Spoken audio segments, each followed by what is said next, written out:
Okay. Good morning, Rachel. Good morning. So I record these sessions so that I can go back and listen to them and see how I do, in my mentoring and my coaching. Did I ask the right questions and everything? So it's for my benefit. Is that okay with you? That's fine. Okay. All right. So did you have a chance to look at what coaching is? I did a little bit, not a whole lot, but okay. Got to skim it. Okay. So you understand I won't be mentoring you, that I'll be coaching you to find the answers within yourself that you're looking for. Yep. Because you've got all the answers, not me. I just don't know where they're at. So, okay. Well, is there anything you want to talk about today in particular? I'm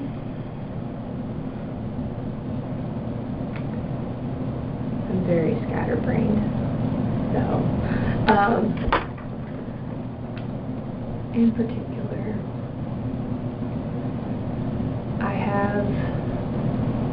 I'm trying to find a balance between my work and being at home.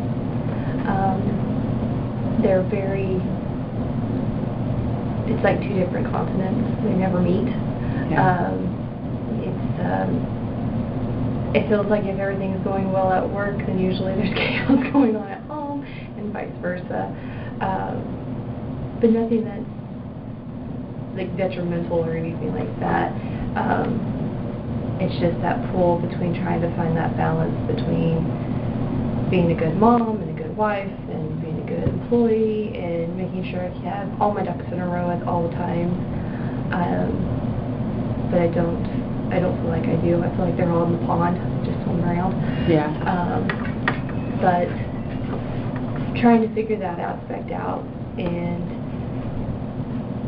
I'm trying to become a more organized person. Like I said, I feel scatterbrained all the time, so I have lists that I write down, and then I make new lists, and it just seems like the priorities are always changing, so I'm trying to figure out how to balance that aspect out too, and not be so hard on myself if I don't get something done, be it at home or at work, because I have multiple lists for home and work.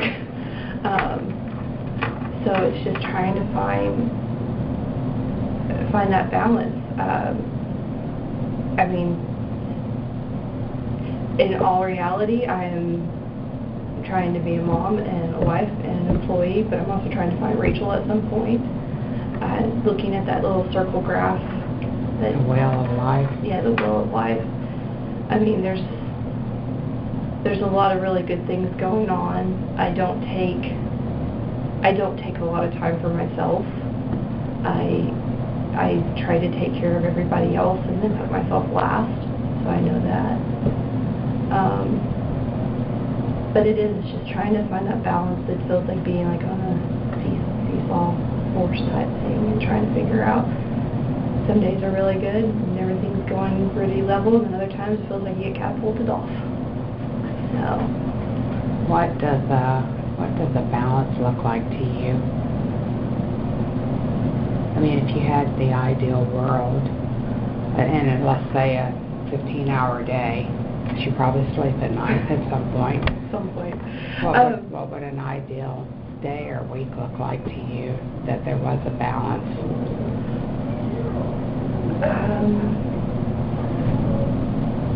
To me, an ideal day would look like I get up and make it to work on time instead of being anywhere between 7 and 9. I would get to, do my job. It doesn't mean that my tasks have to get finished, because our tasks never really get finished here. Right. But just have a good productive day of doing constant work. And like I said, if I got to get here on time, then I would actually get to leave here on time and get to be home with my kids and get to spend more than 20 minutes with them before having to put them to bed, and see my husband for 30 minutes before he has to go to work. So if I started my day off better and got here earlier, I think that's my key. I think that's where I mess up. How would you do that? I mean, is there something that's preventing you from getting up and getting in here so you can leave at a decent hour? We haven't found the balance with my husband working at night and me going to sleep.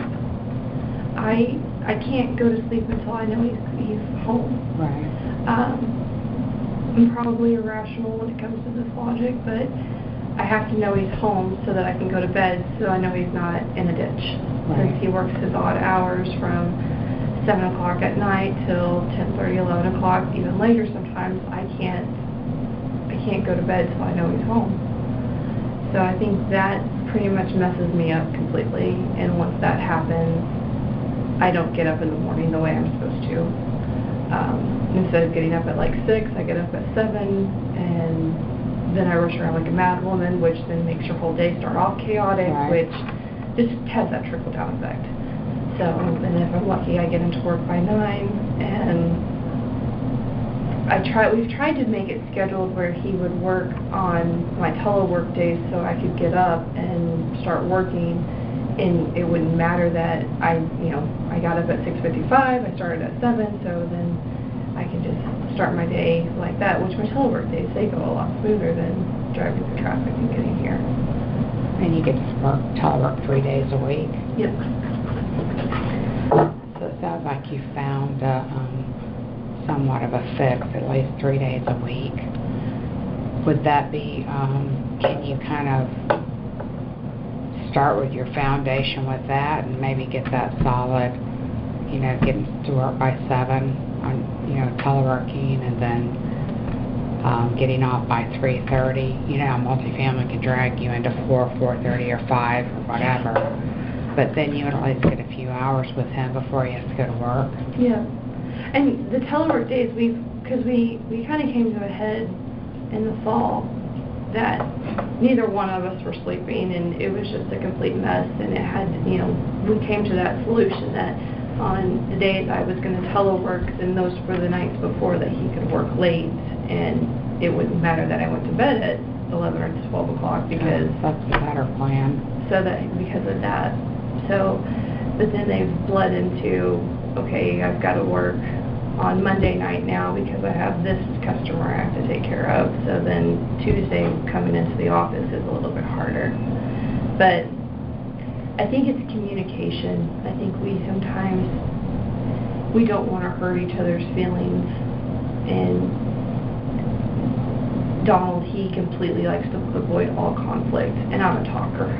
I like to talk about things and get it out there. So it gets frustrating because I don't think we have good communication on that, because I think he feels we're doing the best that we possibly can with what we got going on. Mm-hmm. So let's just try to keep, he doesn't beat himself up. I beat myself up. I'm like, oh man, I made it to work late. Oh man, I've got, to get home now, and at 6:30, and the kids go to bed at 7:30. So now I've only got maybe 30 minutes to an hour, depending on if they're having a good day, because they could be having a bad day and need to go to bed at 7 because Right. they're cranky. So I think that's probably where we're lacking too, is communicating on when things get frustrating like that. And it's probably my fault on that, because since I do talk a lot, sometimes I try not to talk because I don't want to always be the one bringing the problems to the table or identifying the things. Is that something you could do? Maybe just kind of refrain and let him process stuff? Yes, I need to work on that, because a lot of what I do is I bring it up and then I kind of, it continues, because I don't think I let him process. I think I say something, and then since he is processing it and I'm not getting an immediate response, then I'm wanting to talk about it, because I think if I talk about it, he'll tell me something, and it's probably not a good thing. So. It sounds like you have a lot going on and trying to find a balance.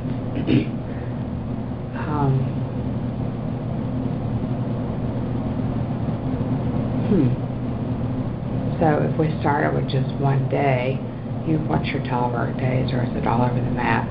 Monday, Wednesday, Friday, no? Monday, Wednesday, Friday. Yeah. Every other day I'm in the office. So, and sometimes I come in on days I'm not supposed to be in the office, but that's just because I feel like I need that to have that control aspect of what's going on with my workload. Right. Which I don't mind. That's a complete me thing. So his work, I mean, is probably sporadic where he doesn't know if he's got to go in on Sunday night, let's say as an example, and you're going to telework Monday morning. He might have a job that he needs to be there 4 or 5 hours. Mm-hmm. Then that's when you can't go to sleep till you know he's at home. Mm-hmm. So sometimes he schedules his stuff. I mean, sometimes he has running appointments where he can schedule them out and know what days he's scheduling on, and that works a lot better. And then other jobs, like he has a rebuild that he's doing for a customer that he just does it whenever he doesn't have other appointments.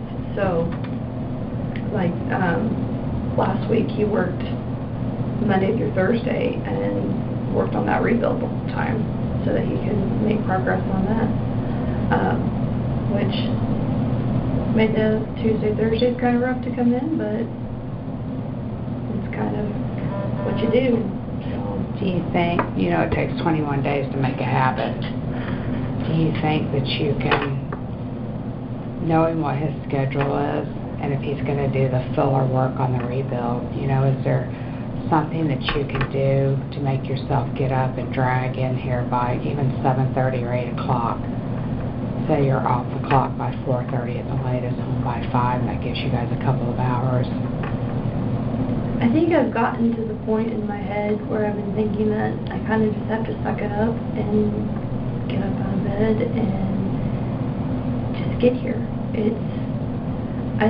He's not a morning person in the morning, so I kind of feel like I'm running interference because since he works so late, he doesn't go to bed, right. And then the kids wake up at 7. So you have 3 little people pulling on him like crazy. So I feel had 5 hours sleep. Yeah.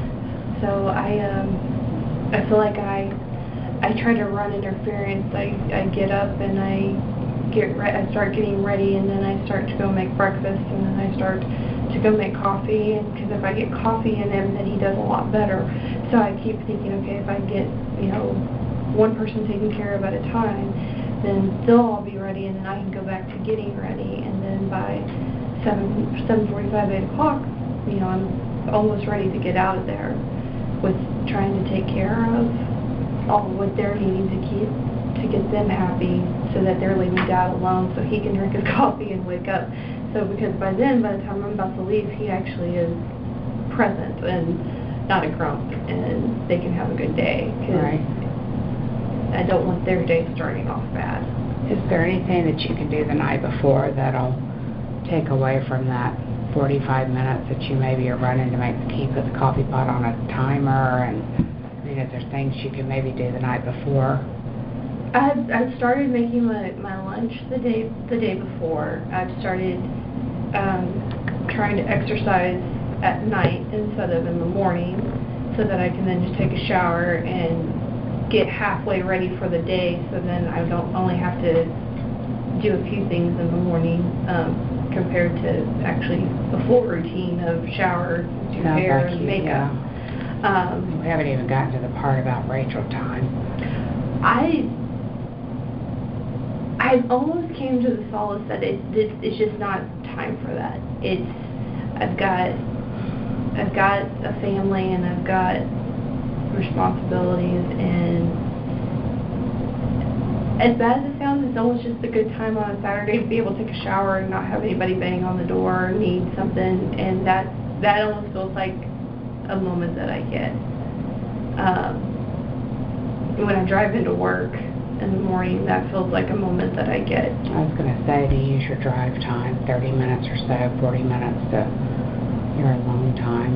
I do. I listen to music. I try not to make phone calls and talk to people, make appointments, make sure everything's on track, because I figure that's my only time to think about, okay, here's my day, this is where I'm going, this is what I'm doing, and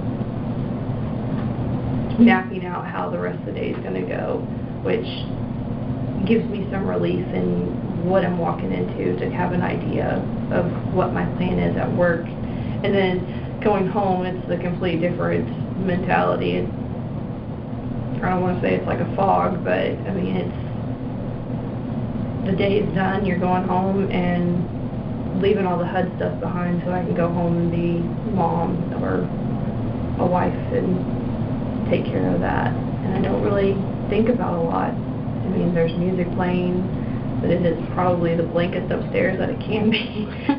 Maybe that's good to have a clean slate going home. I need that because I love my job, but it's a hard job. And if I think if I don't get that, then I'm pretty useless when I get home because I'm still tangled up in what I was doing here, and I can't make that break. And that's taken a lot to get to that point, because there was a lot of times where I would come home on the phone talking about everything I did that day. I can't talk about what I did during the day, because if I talk about it, then it doesn't stop by the time I get home. So if the kids go to bed at 7:30, and Donald doesn't get home until 10:30 to midnight, are you sleepy after the kids go to bed? I could sleep, but most of the time during that time until he gets home, I'm doing dishes or cleaning up dinner or exercise, sweeping, mopping. As I say, I'm lucky if I get to exercise that day. Doing laundry. Most of the time that's when my job in the house is to do the laundry, which I don't mind. I like doing laundry. Right. But yeah, I probably do 2 or 3 loads of laundry and fold them and put them away. And I try to clean during that time because then the kids aren't up. So clean bathrooms and all of that stuff. So that way that my mentality is if I work really hard during the week and do all that stuff, then I don't have to do it on the weekends. And that way we can have those 2 days where it's just us as a family, and I don't have to. It sounds like you've got everything kind of mapped out the way it is. I have it mapped out. It just doesn't always go that way. It's How does that make you feel when it doesn't go that way? I'm probably on the verge of like an anxiety attack. I get very anxious.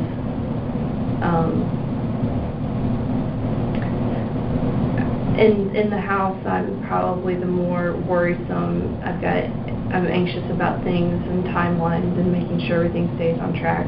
I don't need things to be perfect, but I have to have some kind of order. And with 3 little kids, 5 and under, there's no order. So I probably struggle with that a lot more, because Donald's more fly by the seat of your pants. It's okay, it doesn't matter, stuff happens, and you just move on. And I'm more of, okay, we've got to find out how to make all of this work. I know that I'm a very big fixer, and you really can't fix things. I mean, you just have to do your best with what you got. But there's some benchmarks that could change the dynamics.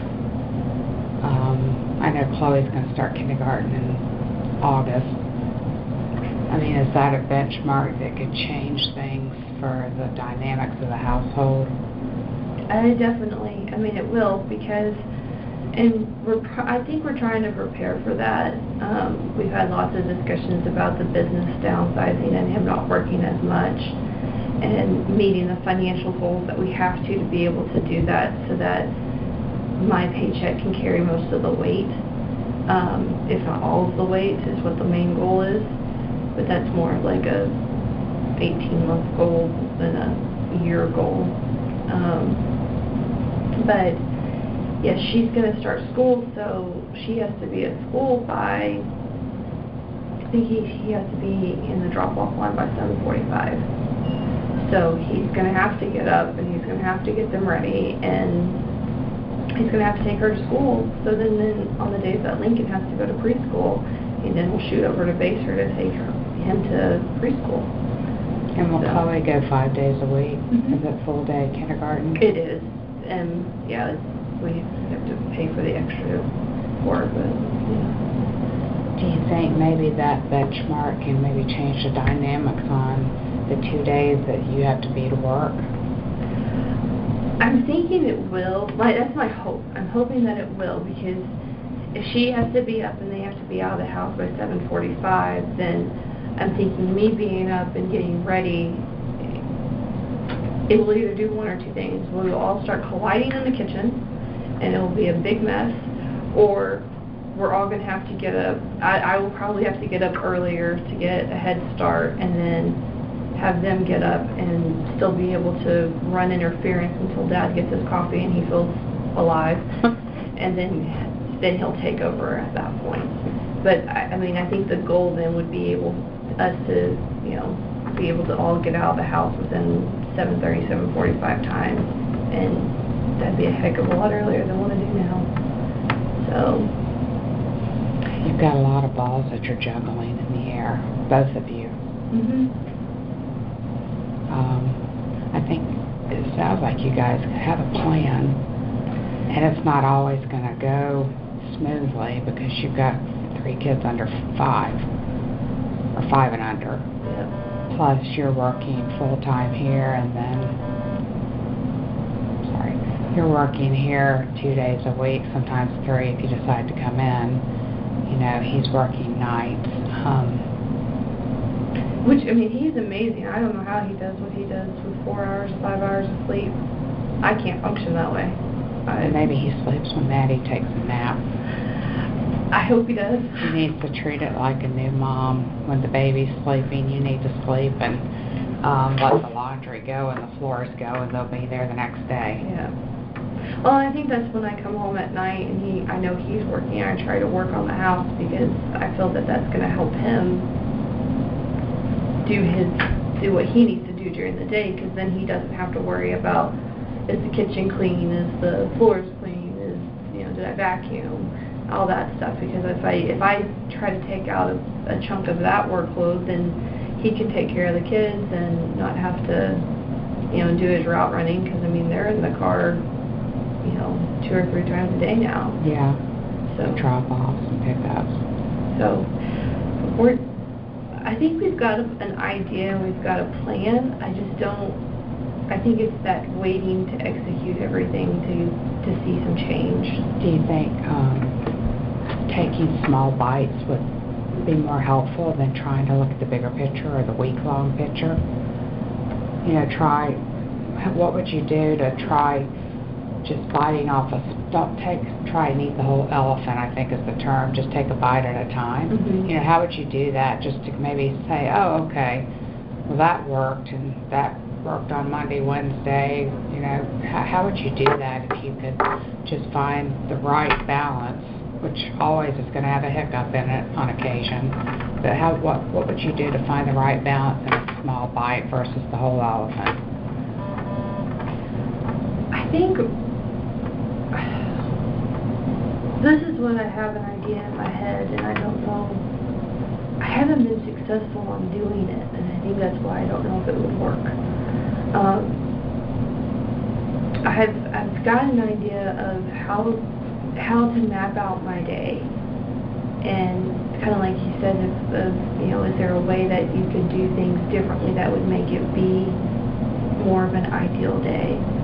And I think because I haven't been able to have that consistency and be able to do it the way that I envision in my head, such as like being able to say, okay, on Monday, this is how the day went, and write down, okay, I got up, I did this is, we had a hiccup here, or we didn't have a hiccup here, and seeing it on paper to me, I know it probably sounds a little OCD, but seeing it, okay, this is how Monday went and how the end result was and how I felt at the end of the day.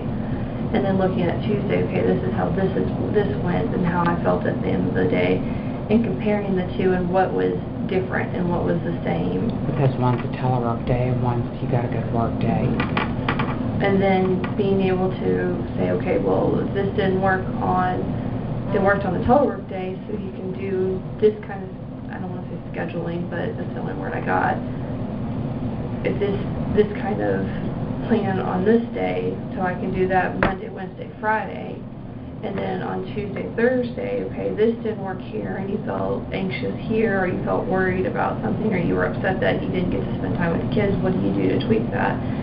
and treat it as a day-by-day basis, but then at the end of the week be able to look at the overall picture and then try again the next week.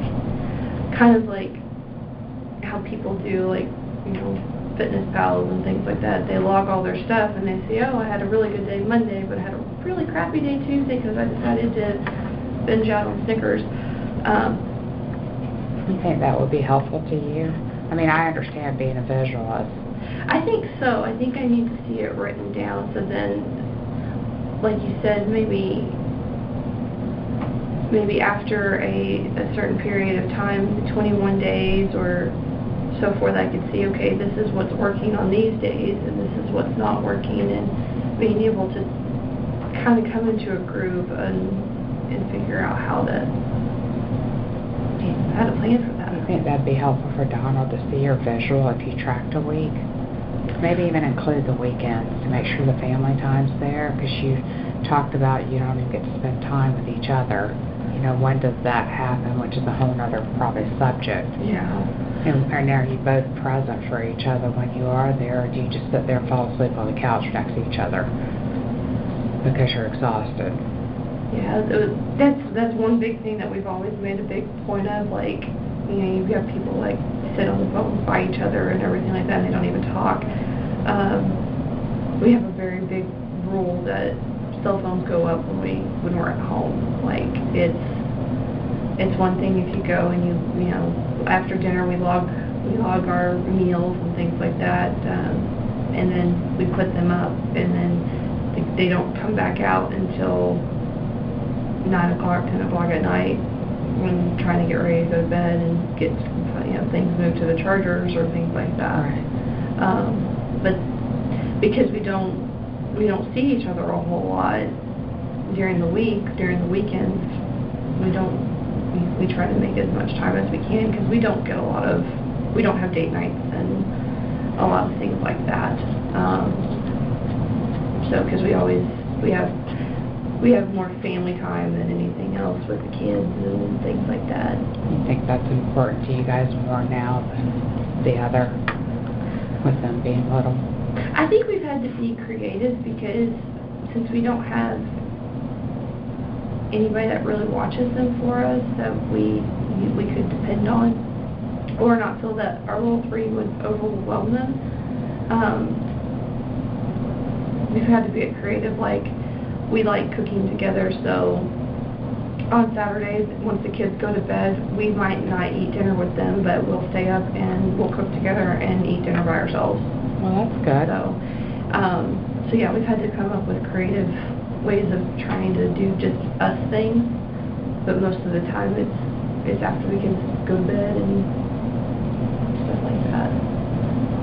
So I think that's a good plan. Check the time. I think that's a good plan, because I think if you would write down, just track, like you said, you track on your Fitbit thing and your meals, track your week. Mm-hmm. See, right when you got up, and you can probably just do that in Word or something, and right when you got up and how things went that morning, and maybe kind of journaling for a full 7 days to see, what was different on each day, from a telework day to a regular day to a weekend day, and, then share it with Donald and see if that's something you guys, can both mull over and see what changes you can make. Yeah, or is that a natural hiccup that's going to maybe happen on a Tuesday and a Friday? Yeah. And then you have a benchmark of Chloe going to school full time, so that's going to change the dynamics in August. Maybe it might be a little easier on him during the day, just to have the two, and then Lincoln will be in half day, and just Maddie, so. It will definitely, I say that they've got a lot of changes, because I see more of it with his everyday schedule and how he deals and interacts with things. So, we're trying to prepare for that now, so that that month will be a little bit easier to see how that does happen with him. Because not really sure how that is going to look. Yeah, with his work schedule, that's kind of, you never know. And we've even had discussions about changing it to, and I think that's where that, like you said, that writing it out would be a really good idea, and seeing how it would affect it to do that now, but also come August, with him having to get up and needing to be more present in the morning time since he's not a morning person. And he has to drive. Yeah, and he has to drive and keep them safe.